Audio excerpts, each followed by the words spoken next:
নমস্কার, আমি ঈশিতা ক্রিয়েটিভ ক্যানভাসে সবাইকে স্বাগত। আজকে একটা নতুন ভিডিও নিয়ে তোমাদের সাথে চলে এসেছি। মোল্ডেড ক্লে দিয়ে আমি একটি ক্রাফটের জিনিস বানাবো। মোল্ডেড ক্লে আমার ফার্স্ট ইউজ করা, আগে আমি কখনো এটা ইউজ করিনি, তো ইউজ করে খুবই ভালো লেগেছে। নেক্সট টাইম থেকে মোল্ডেড ক্লের উপর কিছু কিছু জিনিস আমি নিয়ে আসবো তোমাদের সামনে। আজকে আমি আয়নার উপর করেছি মোল্ডেড ক্লের কাজটা। ফুল বানানোর জন্য আমি দুটো কালার চুজ করেছি, একটা লাইট পিঙ্ক, একটা ডিপ পিঙ্ক, আর মাঝখানে কুঁড়ির জন্য ইয়েলো কালার। তোমরা বিভিন্ন কালারেরও করতে পারো।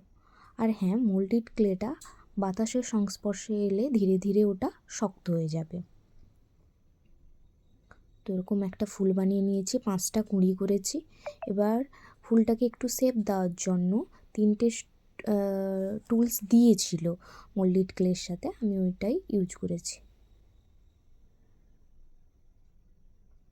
সুন্দর একটু নকশা করে দিলাম, ভালো লাগছে দেখতে।